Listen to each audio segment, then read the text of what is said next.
hip external rotation positional isometrics. So we're going to be using this, assuming you have hypermobility, which means you have a big gap in between your active and passive range. So this is my active range of hip external rotation. I now put my hand here, grab my leg, rotate up, and I've got about a 10 or 15 degree gap there.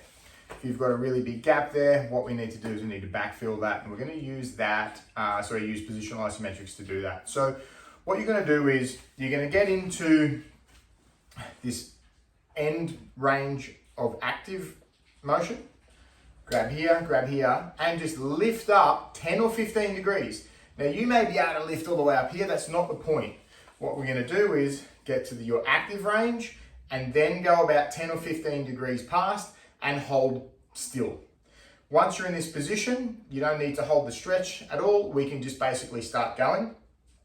What you're going to do is you're going to do a 15-second absolute max effort pales and then rails contraction. So pales will be you trying to rotate back this way, and then rails will you be trying to rotate up. You're in your passive range here, so you probably won't really feel too much.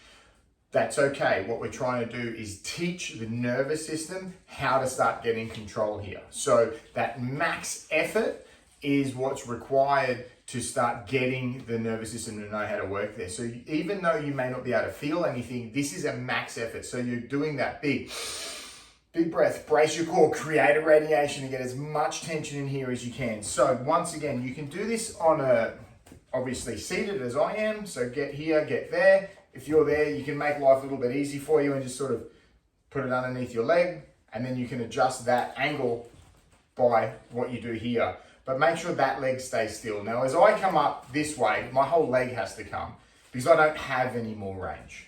But if you're hypermobile, as you do this, your leg might come up a little bit. So either way, what you're gonna do is active range, passive range. You hold still here, pop your leg under there if you want, or just hold, take a breath, irradiate, and then drive down as hard as you can, trying to straighten that leg out, trying to drive down, drive down, drive down. You'll do that for about 15 seconds, and then reverse direction, trying to lift this off your hand as hard as you possibly can. That'll be all the inside stuff here, going for about 15 seconds. Woo! Once you're down there, have a little rest, and then lift it up another 10 or 15 degrees.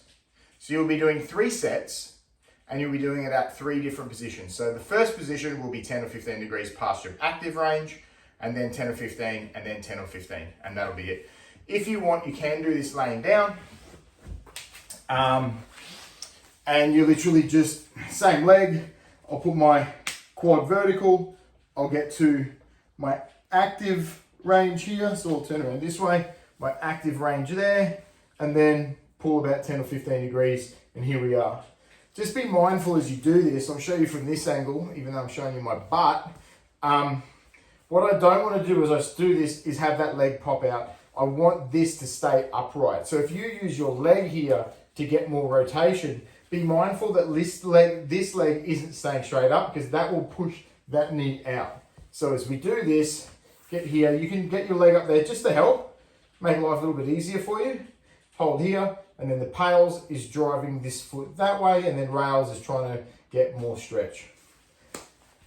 Once again, get to your active range, go past it, 10 to 15 degrees, do 1 set there, absolute max effort, have a rest, pull it another 10 or 15 degrees, do another set there, and then the third set, same thing, another 10 or 15 degrees, another set there.